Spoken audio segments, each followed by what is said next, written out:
just hit our building. This is the second hit. The first one hit 20 feet from my lab. We were in it. Knocked us down.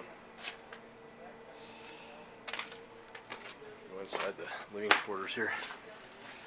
You can see where it came through the roof. Incoming!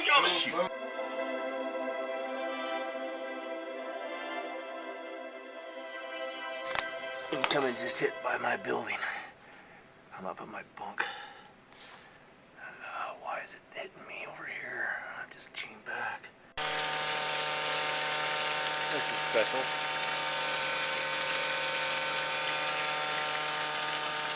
Wow. Got our plant. This was actually my water plant. We had a machine gun guarding it. And this is where I got blown up a few times. This dude here had his whole family slaughtered by the Taliban, and he was actually equivalent to a PhD professor there, and he was helping the troops handle their trash. That experience helped turn me into a totally different person. It took me down to the core where things started feeling real. Everything, every day, it was raw and real.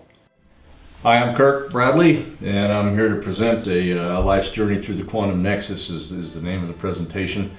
I'm going to try to present to you in a manner through the spoken word, through art, and through engineering, because that's how my mind works. This is some of our scramjet research that we did. These are the reaction control thrusters and all the interstellar satellite engines that we use for the rockets.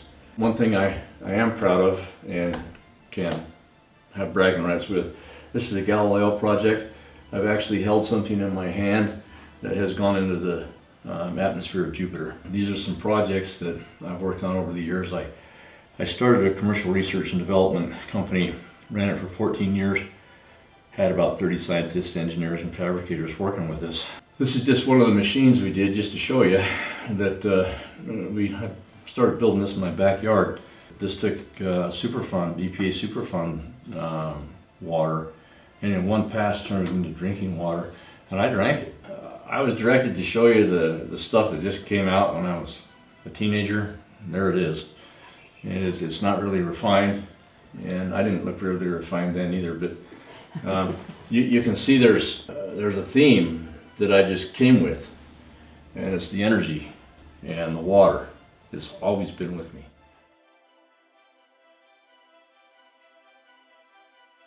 When I just got back from Afghanistan to keep this thread going with the art, I saw this community or a temple, a healing temple, or a place where it was on another planet, obviously, because there's the Earth, and I called it the Creation Garden. But you can see all the DNA and the crystal temples and the portals and the EcoPods, and this is the actual center temple. It was just all there. There's a legend in European folklore. They call it a steading, where evil cannot enter in this steady. It's just purity, and that's what we're going to make. These centers where it's just not allowed.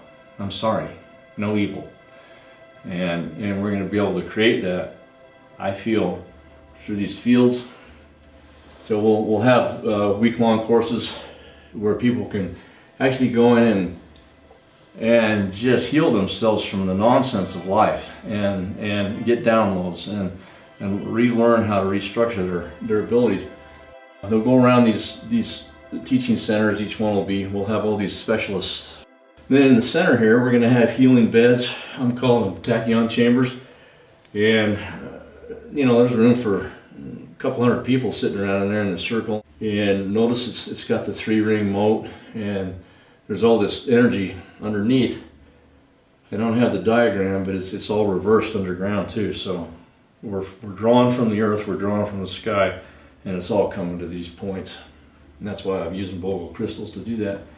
So in order to do this, there's a new type of corporation called a B Corporation, where it's a public benefit corporation, where it's totally transparent. Your books are on the internet. People can come in and look at what you're doing.